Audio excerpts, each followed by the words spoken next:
Hello everyone, hope you all are doing well. So जी आज का व्लॉग जो है ना आप लोगों ने बिल्कुल भी मिस नहीं करना है, क्योंकि आज का व्लॉग होने वाला है बहुत इंटरेस्टिंग।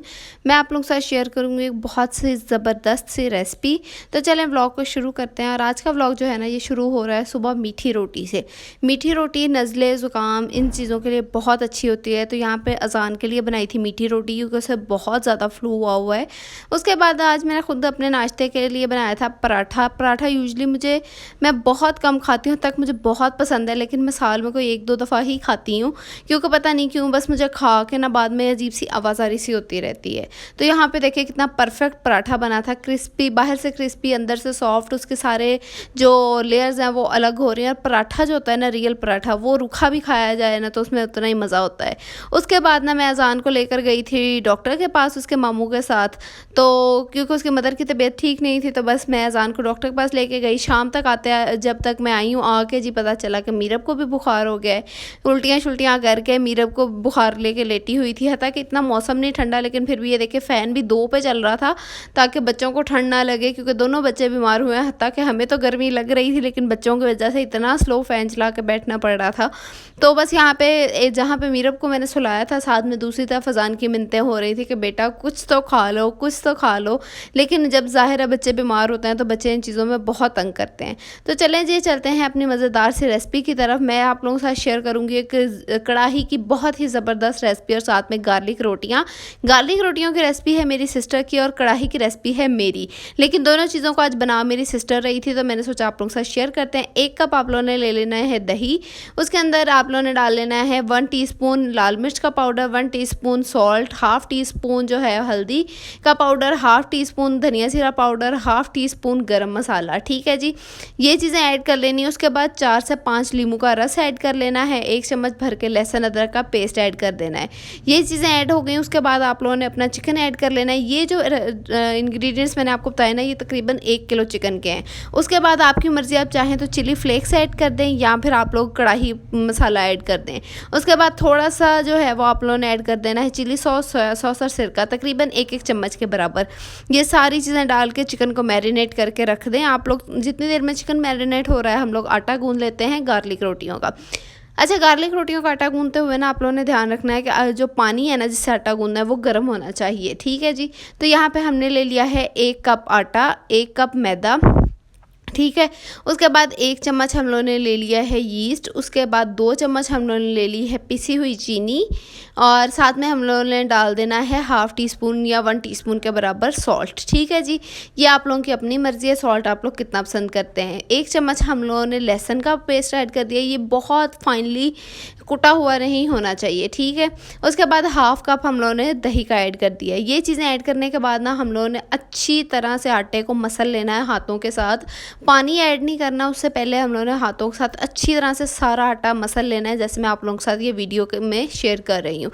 अच्छी तरह से जब सारा आटा मसल जाएगा, फिर आप लोगों ने पानी डाल डाल के आटे को गूंद लेना है और फिर इसको 10 से 15 मिनट रेस्ट देने के लिए रख देना है। और रेस्ट जब कंप्लीट हो जाए उसके बाद आप लोगों ने ऑयल लगाना है। ऑयल लगाकर अच्छी तरह से आटे को गूंद लेना है। हल्का सा अपने हाथों पे भी ऑयल लगा लेना है, आटे पे भी लगा लेना है और इसे अच्छी तरह से गूंद लेना है। उसके बाद अपने हाथों को अच्छी तरह से ऑयल लगाकर फिर आप लोगों ने इस आटे को इकट्ठा करके रख देना है फ्रिज में तकरीबन आधे घंटे के लिए। ठीक है, ये देखें हाथों को अच्छी तरह से ऑयल लगा होना चाहिए, जैसे बिल्कुल मतलब मैदा होता है उस तरह से। अब इसको रख देंगे फ्रिज में या फ्रीज़र में आप लोग आधे घंटे के लिए। जितनी देर में आटा ठंडा हो रहा है उतनी देर में हम लोग कढ़ाई बनाना शुरू करते हैं।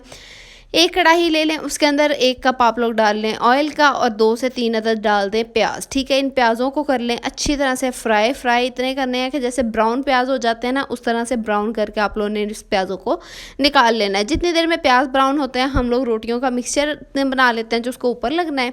इसके लिए क्या करना है, आपने 2 चम्मच लहसुन ले लेना है। उसके बाद ये 2 चम्मच आप लोगों ने ले लेने हैं सूखी हुई मेथी, जो कसूरी मेथी होती है वो। उसके बाद आप लोगों के पास अगर मक्खन है तो आप वो ऐड कर लें, वो तो बेस्ट है। अगर वो नहीं है तो आप सिंपल कोई भी ऑयल, देसी घी कुछ भी ऐड कर लें, ठीक है जी। ये चीज़ें ऐड करने के बाद आप लोगों ने इस मिक्सचर के अंदर ऐड करना है थोड़ा सा पिंक सॉल्ट, ठीक है। यहाँ पे पिंक सॉल्ट अवेलेबल नहीं था इसलिए वाइट सॉल्ट ही ऐड कर लिया है। तो आप लोगों ने पिंक सॉल्ट ऐड करके इस मिक्सचर को मिक्स करके रख लेना है। इसको हम लोग रोटियों के ऊपर लगाएंगे। इसको अपने रूम टेम्परेचर पे ही रखना है, फ्रिज वगैरह में नहीं रखना। प्याज यहाँ पे मेरा हो गया था ब्राउन, तो उसके बाद ये प्याज़ों को हमने पेस्ट बना लेना है। साथ में ऐड कर लेनी है 4 से 5 सब्ज़ मिर्चें। इन चीज़ों को ऐड करके ब्लेंड करके इस मिक्सचर को हमने रख देना है साइड पे। चलें, जब चिकन ले आते हैं, चिकन हमारा जो मैरिनेट हुआ हुआ है इसको अब हम कर लेंगे फ्राई। हमने चिकन का जो दही या पानी इसने छोड़ा है ना, उसको साइड पे रहने देना है। बीच में से चिकन के पीसेस उठा उठा के हमने घी में डाल के चिकन को कर लेना है फ्राई। जब हमारा चिकन अच्छे से फ्राई हो जाएगा ना, फिर हमने ये बचा हुआ जो दही है ना, ये इसके अंदर ऐड कर देना है। साथ में हमने 5 से 6 टमाटरों का जो पेस्ट है ना वो ऐड कर देना है, ठीक है। टमाटरों का पेस्ट ही बना के ऐड कीजिएगा, फुल टमाटर ऐड नहीं कीजिएगा, नहीं तो उससे आपका चिकन जो है ना वो ओवर कुक हो जाएगा और जो चिकन पीसेस है ना वो टूटना शुरू हो जाएंगे, ठीक है जी। यहाँ पे टमाटरों का पेस्ट हो चुका था मेरा ऐड। अब हम लोगों ने इसको अच्छी तरह से पका लेना है कि जो मसाला है वो भुन जाए, इसके अंदर जितना भी पानी वगैरह है वो ड्राई हो जाए।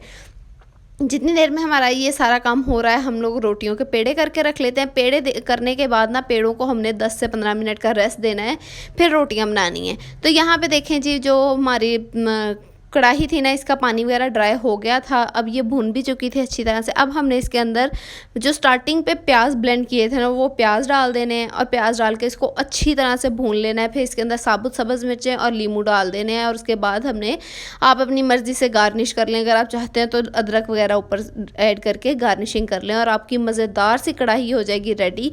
और इस कढ़ाई की ये जो रेसिपी है ना, आप लोगों ने इस रेसिपी के साथ इसे लाजमी ट्राई करना है। इतनी मज़ेदार बनती है ना कि आप लोग उंगलियां चाटते रह जाएंगे। अच्छा जी, कढ़ाई मेरी हो गई थी रेडी। अब बना लेते हैं रोटी, ठीक है। रोटी हम लोगों ने जैसे बाकी नॉर्मल रोटी बनती है ना, उसी तरह से रोटी हम लोगों ने बना लेनी है, उसी तरह से बेल के। लेकिन इस रोटी को हमने बहुत ज़्यादा बारीक नहीं करना होता, नहीं तो ये फट जाती है या फिर इसका अच्छा सा टेस्ट नहीं आता। तो इस रोटी को हमने हल्का सा मोटा रखना है। इसको तवे पे नॉर्मल जैसे बनती है वैसे बना लेना है, लेकिन इसको हमने कपड़े के साथ प्रेस कर करके बनाना है। और दूसरी चीज़ हमने ये ध्यान रखना है कि हमने इसको हल्की आँच पर बनाना है, क्योंकि मैदा है, वो मैदा जो होता है वो आटे की निस्बत ज़्यादा टाइम लेता है कुक होने में। तो यहाँ पे देखें, अच्छी तरह से प्रेस करके हल्की आंच पे हमने इसे बना लिया है। बनाने के बाद एंड पे हमने क्या करना है कि एक ट्रे ले लेनी है। ट्रे के अंदर रोटी रख के उसके ऊपर हमने जो लहसुन वाला मिक्सचर बनाया था ना, वो थोड़ा सा लगा देना है। ½ टीस्पून से कम लगेगा एक रोटी पे, ठीक है। ये मिक्सचर लगा के हमने चंद सेकंड के लिए ना 30 to 40 सेकंड के लिए इस रोटी को बेकिंग ओवन में रख देना है, ठीक है, 160 डिग्री पे। और उससे क्या होगा कि अच्छा सा बेकिंग वाला जायका आ जाएगा। और यहाँ पे देखिए जी, हमारी रोटियाँ और कढ़ाई दोनों हो चुकी है रेडी। और यार ये इतना मज़ेदार कम्बिनेशन है कि आप अगर किसी गेस्ट के आए पे बना लेना तो वो गेस्ट तो आप लोगों के दीवाने हो जाएंगे सच्ची में। मतलब इस पर मेहनत ज़रूर लगती है, लेकिन जो टेस्ट बन के निकलता है ना, कि वो तो बस इतना लाजवाब है कि मैं आपको क्या ही बताऊँ। शक्ल ही आप लोगों को बता रही होगी। तो ये जो है ना, ये आप लोगों ने लाजमी ट्राई करना है। मतलब मैंने अपनी किसी वीडियो पे इतनी रिक्वेस्ट नहीं आप लोगों से की होगी जितनी मैं आज कर रही हूँ कि आपने लाजमी लाजमी लाजमी इस कम्बिनेशन को एक दफ़ा ट्राई करना है, आप लोग दीवाने हो जाओगे।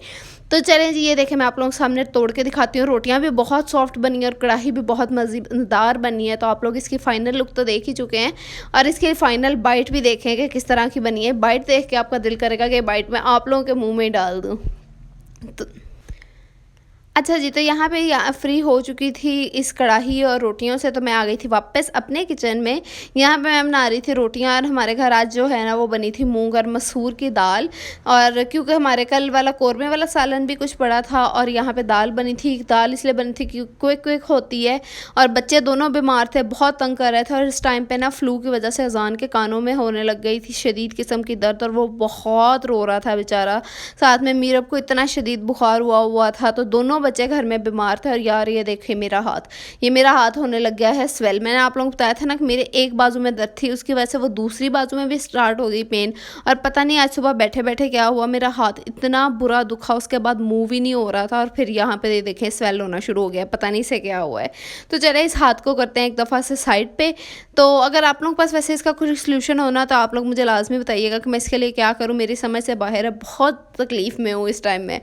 तो यहाँ पे सालन वगैरह गर्म हो गया था, ये बन रही थी सरदाई और उसके बाद खाना शाना खाया। और यहाँ पे रात को मैं क्या कर रही हूँ, मीरब को रेडी, क्योंकि रात को सोने से पहले मैं इसको पूरे कपड़े पहना देती हूँ क्योंकि मौसम हो गया है चेंज और वो ऑलरेडी बीमार है। तो बस ये आज का ये था मेरा छोटा सा व्लॉग और ज़बरदस्त सा व्लॉग, एक ज़बरदस्त सी रेसिपी के साथ। उम्मीद है आपको अच्छा लगा होगा, अगर अच्छा लगा है तो लाइक कमेंट करना ना भूलिएगा, मेरी रेसिपी को ट्राई करना भी ना भूलिएगा और मुझे दुआ में याद रखिएगा। मेरी वीडियोस को, मेरे चैनल को सपोर्ट करते रहें। मिलते हैं नेक्स्ट वीडियो में, तब तक के लिए अल्लाह हाफ़िज़।